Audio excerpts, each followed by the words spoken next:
మరి పులివెందుల ఎమ్మెల్యే జగన్మోహన్ రెడ్డి గారికి ఎక్కడ లేని బాధ్యత, ఎక్కడ లేని ప్రేమ. అధికారం పోయిన తర్వాతే జగన్మోహన్ రెడ్డి గారికి రైతన్నలు ఉన్నారు, మహిళలు ఉన్నారు. మరి అన్ని విధాలుగా మరి ప్రజల్లోకి వచ్చి అంతా తెలియజేస్తున్నారు. మరి రైతన్నల గురించి మాట్లాడే అర్హతే జగన్మోహన్ రెడ్డి గారికి లేదు.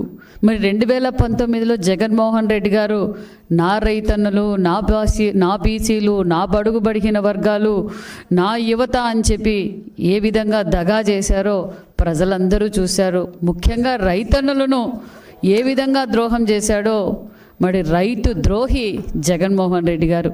ఈరోజు రైతులు మిర్చి రేట్ల కోసం అసలు ఎమ్మెల్సీ కోడ్ ఉంది, ఒక ఎంపీగా పనిచేశారు.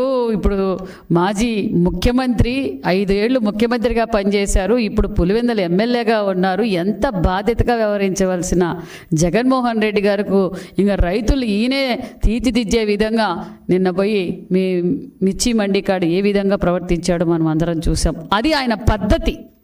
ఇంకా ఆయన పద్ధతి మారలేదు. ఇంకా ఏదో అనుకుంటున్నాడు. ఒక మీడియాలోనేమో పార్టీ బతుకుతుంది, మా పార్టీ చచ్చిపోయింది, మళ్ళా బతుకుతుంది అంటాడు. ఇంకోసారేమో పోలీసులకు బట్టలు ఉడగొడతాను అంటాడు. మరి ఏం మాట్లాడుతున్నాడో, ఏం చేస్తున్నారో మరి ఆ జగన్మోహన్ రెడ్డి గారికి అర్థం కావడం లేదనుకుంటా. ప్రజలందరికీ అర్థమైపోయింది, వైసీపీ పార్టీ చీటీ చింపేశారు, అది జగన్మోహన్ రెడ్డి గారే చింపారన్న విషయం ప్రజలకు అందరికీ అర్థమైపోయే ఈరోజు 11 సీట్లకు పరిమితం చేశారు. మరి 5 సంవత్సరాలుగా ఒక పక్క రైతన్నులకు, మరి మిర్చి రైతన్నులకు ఏ విధంగా చేశారో మరి జగన్మోహన్ రెడ్డి గారు చర్చించడానికి సిద్ధమేనా?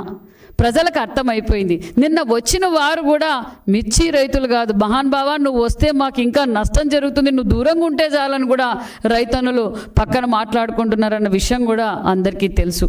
మరి ఎవరు ఆ రేట్ ఫిక్స్ చేసింది? జగన్మోహన్ రెడ్డి గారు కాదా? మరి గతంలో తెలుగుదేశం ప్రభుత్వంలో 14-19లో మరి మిర్చి రైతులకు ఏ విధంగా ఆదుకున్నామో మీ అందరికీ తెలుసు. మరి మిర్చి రైతులకు కింటాకు 7,000 ఉన్నప్పుడు 2017లో ప్రభుత్వం 129 కోట్లతో కింటా కంటే 1,500 బోనస్ ఇచ్చి రైతన్నలు కాపాడిన ప్రభుత్వం తెలుగుదేశం ప్రభుత్వం. రైతన్నుల పక్షపాతి ప్రభుత్వం తెలుగుదేశం ప్రభుత్వం. అన్న నందమూరి తారక రామారావు గారి నుంచి నేటి చంద్రబాబు నాయుడు గారు, నారా లోకేష్ గారు, పవన్ కళ్యాణ్ అహర్నిశలు రైతన్నుల కోసం కష్టపడుతున్నారు. మరి ఈరోజు వాళ్ళ ఉనికి కోసం రాజకీయాలు చేస్తున్నారన్న విషయం అందరికీ తెలుసు.